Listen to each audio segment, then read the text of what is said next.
Cosmetic industry, اس کی مانیے 440 ارب dollar ہے. یہ میک اپ کا سامان، اپنے جسم کو سجانا سنوارنا، چہرے پر بھی کام کرواتے ہیں، اور اب تو سرجری بھی کرواتے ہیں کہ میں زیادہ خوبصورت نظر آؤں. تو یہ بہت بڑی رینج ہے بیوٹی کیئر پروڈکٹس کی، ایسے سامان اویلیبل ہیں کہ میں زیادہ خوبصورت اور زیادہ نمایاں نظر آؤں. اور بسا اوقات تو بارڈر بھی کراس ہو جاتا ہے، مرد عورت ادھر کا ادھر ہو جاتا ہے اور پتہ نہیں چلتا. پہلے تو یہ کوشش تھی نا کہ جو میرے سامنے بیٹھا ہے وہ مجھے لائک کرے، وہ مجھے پسند کرے. اب سوشل میڈیا پہ تو لاکھوں لائکس چاہیے. تو وہ حقیقت اور وہ سچی چیز جو ہوتی ہے وہ کہیں پیچھے چھپ جاتی ہے، اور آگے بہت سے ماسک آ جاتے ہیں اور بہت سے غلاف چڑھ جاتے ہیں. تو امیر اہل سنت کی بارگاہ میں عرض ہے، حضور یہ ارشاد فرمائیے کہ اس دوڑ سے ہم کس طریقے سے نکل سکتے ہیں، اور پھر سجنا سورنا کس حد تک یہ جائز ہے؟ اپنی خلقت تو بدلنا جائز نہیں ہے. ولا تغیروا، قرآن کی آیت ہے. فلا یغیرن خلق اللہ، یعنی وہ شیطان جو ہے وہ اس نے کہا تھا کہ میں ان کو حکم دوں گا تو وہ خلقت کو تبدیل کریں گے. اور دوسرے مقام پہ لا تبدیل لخلق اللہ، اللہ کی خلقت کے لیے تبدیلی نہیں ہے. یہ کہ طرح طرح کے ہیلے کر رہے ہیں آج کل لوگ. یہ آپ کے سوال سے معلومات ہوئی، مجھے اتنی زیادہ اس میں معلومات نہیں ہے، لیکن یہ کرتے ہیں اس طرح، یا کرتے ہوں گے، آپ فرما رہے ہیں. تو یہ اچھا ہے نا کہ صفائی جو ہے نا چہرے کی یا بدن کی اتنی حد تک ہی کرے جتنی شریعت نے اجازت دی ہے. باقی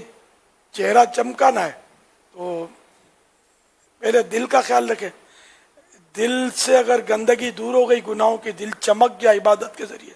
چہرہ خود بخود نورانی ہو جائے گا، اور چہرے پر بھی انشاءاللہ رونق آ جائے گی. اور اس کی پھر بھی اس کے لیے عبادت نہ کرے کہ چہرہ نورانی ہوگا، اللہ کے لیے کرے تو اللہ روشن کر دے گا چہرہ. حضرت بلال حبشی رضی اللہ عنہ کا چہرہ ظاہری طور پر وائٹ نہیں تھا، لیکن ان کا نور اگر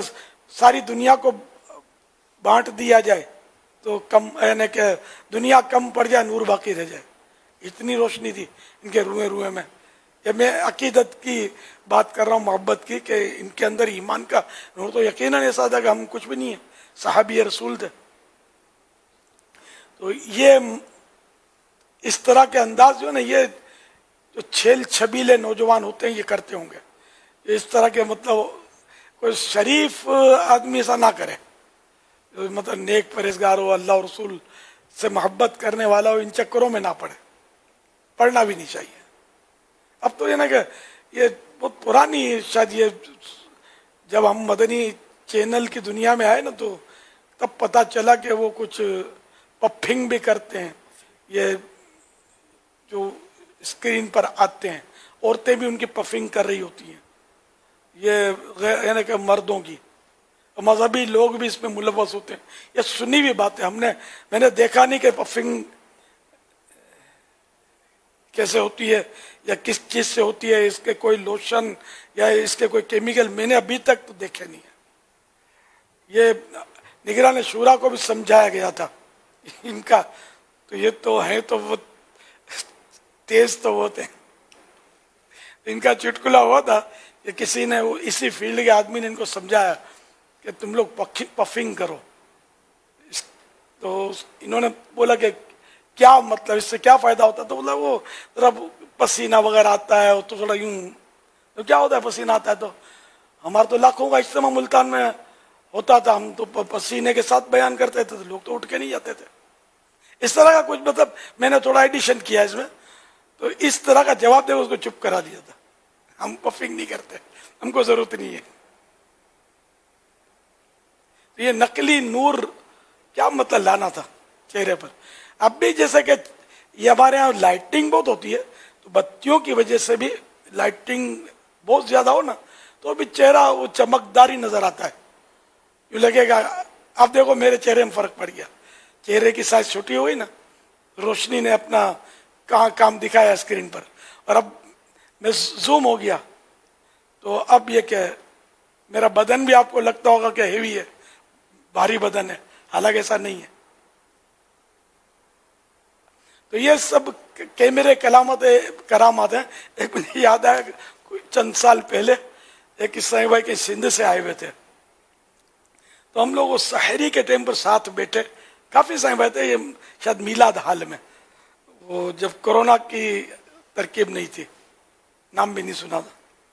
تو میرے کو دیکھ کر مجھے تعجب سے کہتے ہیں آپ تو پتلے سے ہیں، جیسے وہ اسکرین پر آپ موٹے نظر آتے ہیں، اور جو کچھ لوگ ایسے جو آپ کو نہیں مانتے، آپ لوگوں کو نہیں مانتے،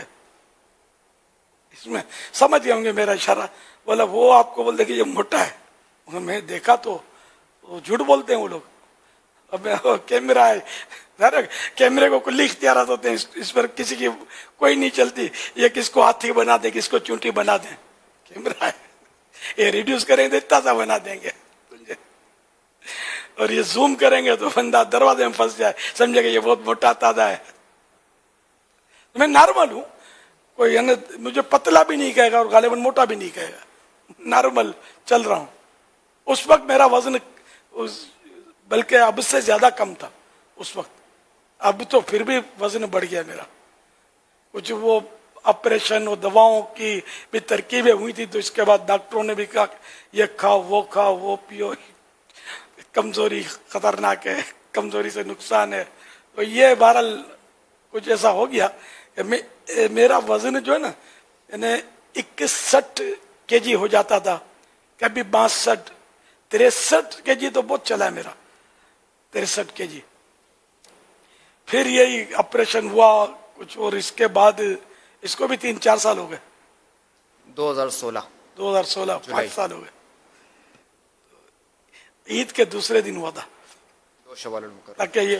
عوام کو پتہ نہ چلے، چھٹی کا دن، اور ہاسپٹل میں بھی اس وقت گیدرنگ نہیں، اور ایسے حفاظتی امور کے مسائل، سیکورٹی کے مسائل، کراچی میں ہوا تھا آپریشن، تو خیر، تو پھر وہ کمزوری آئی، اور کمزوری ایسے کہ میں چل نہیں سکتا تھا، بہت دشواری ہو گئی تھی، تو پھر یہ کہ وزن نے بڑھنا شروع کیا، اب جو اس نے جمپ مارا نا، تو میں آ گیا 85 تک پہنچ گیا، 85 kg تک تقریباً، اب مجھے تشویش ہو گئی، میرے گھٹنوں میں درد، یہ وہ سب، اب میں بولا اب یہ ڈاکٹر میرے کو مروا دیں گے یار، کہیں قبر بھی اسپیشل کھدوانی پڑے گی، پھر نہیں کیا مطلب کھاؤ، میں مطلب ہوں دروازے میں پھنس جاؤں تو پھر نہیں چلے گا نا، دروازے بدلوانا اور یہ آسان تو نہیں ہے نا، خیر اب میرے کو مطلب میں تفنن کے لیے بات کر رہا ہوں، ویسے بھی تھوڑا نیند کا غلبہ تو ہٹ جائے، مجھے نیند نہیں چڑھی ہے، خیر آج یمین بھی مسکرا رہے ہیں، تو اب میں نے پھر تھوڑا بریک لگانے کی کوششیں شروع کی ہیں، تو اب میرا شام کے وقت آج کل رمضان شریف میں 76 77 اس طرح کا ہے، یعنی مطلب کچھ جو کہ 5-6-7 kg کا فرق پڑا ہے، میں نیچے آیا ہوں الحمدللہ، مزید مجھے نیچے آنا ہے 63 پر پہنچنے کا، لیکن ہمت نہیں ہے، ڈر لگتا ہے، ایج ہے نا، اور اس وجہ سے میرا اتر بھی نہیں رہا، میں 2 ٹائم تو سبزیاں کھا رہا ہوں، اور ابھی رمضان شریف سے پہلے تو میرا یہ روٹین تھی کہ میں صرف 1 ٹائم کھانا کھاتا تھا، یہ اپنے نارمل کھانا جو کھاتے ہیں، اس سے پہلے بھی سبزی کھاتا تھا، اسٹیم کی ابلی ہوئی سبزی، پھر جو جگہ بچے تو اس میں تھوڑی غذا، اور اب رمضان شریف میں بس خوف ہوتا ہے نا کہ پانی بھی نہیں پئیں گے دن بھر، کمزوری نہ ہو جائے، تو دونوں ٹائم سبزی کھاتا ہوں، پہلے اسٹیم کی ابلی ہوئی، اس کے بعد کچھ نہ کچھ نارمل کھانا کھا رہا ہوں، میں دونوں ٹائم کھا رہا ہوں الحمدللہ، اس سے مطلب میں مطمئن ہوں اپنے اس طریقہ کار سے، یعنی کافی اس کے میں فوائد محسوس کر رہا ہوں، اور الحمدللہ اپنی طبیعت کو بھی نارمل پا رہا ہوں اللہ کی رحمت سے۔ اب بڑھاپا ہے، یوں تو مسائل تو ہیں، لیکن اب وہ مسائل نہیں ہے کہ آدمی سر پکڑ کے بیٹھ گیا، دیکھو الحمدللہ بیٹھا ہوں، اللہ تعالیٰ نظر بد سے بچ، اللہ کا کرم ہے، چل رہی ہے گاڑی، گلا شکوہ بھی نہیں ہے، اللہ کی بہت رحمت ہے، بہت کرم ہے، بہت کرم ہے، اس کا کرم ہے جو چل رہے ہیں، پھر رہے ہیں، کھانا ہضم ہو رہا ہے، پانی بھی ہضم ہو رہا ہے، بس اللہ کریم اپنے در کا محتاج رکھے, کسی کا محتاج نہ کرے. جب تک وہ چاہے گا تو چلتے رہیں گے, ورنہ موت تو برحق ہے, سبھی کو آنی ہے, کوئی بھی بچے گا نہیں. اور برے خاتمے سے اللہ بچائے, اور ایمان سلامت رہے ہمارا, ایمان لے کر قبر میں جائیں. صلو علی الحبیب صلی اللہ علیہ محمد. یعنی میں یہ بتانا چاہ رہا تھا کہ اتنی سبزیاں کھانے کے باوجود میرا وزن کم ہونے کی سپیڈ نہیں ہے. اگر نوجوان اتنا کھائے نا تو میرا خیال ہے اتنا سا ہو جائے سکڑ کر, جو میں کھا رہا ہوں, میرا گمان ہے. تو یہ کہ بڑھاپے میں چونکہ وہ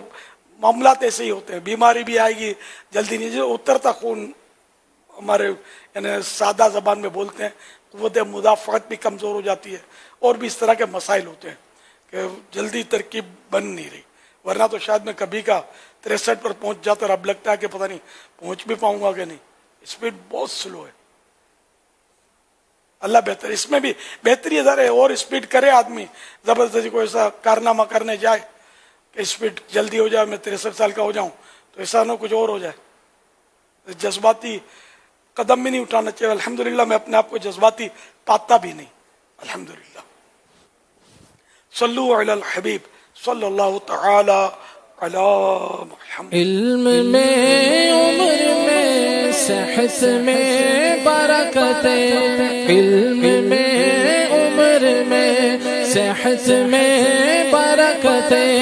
نظر بد سے بچا ان کو آباد رکھ,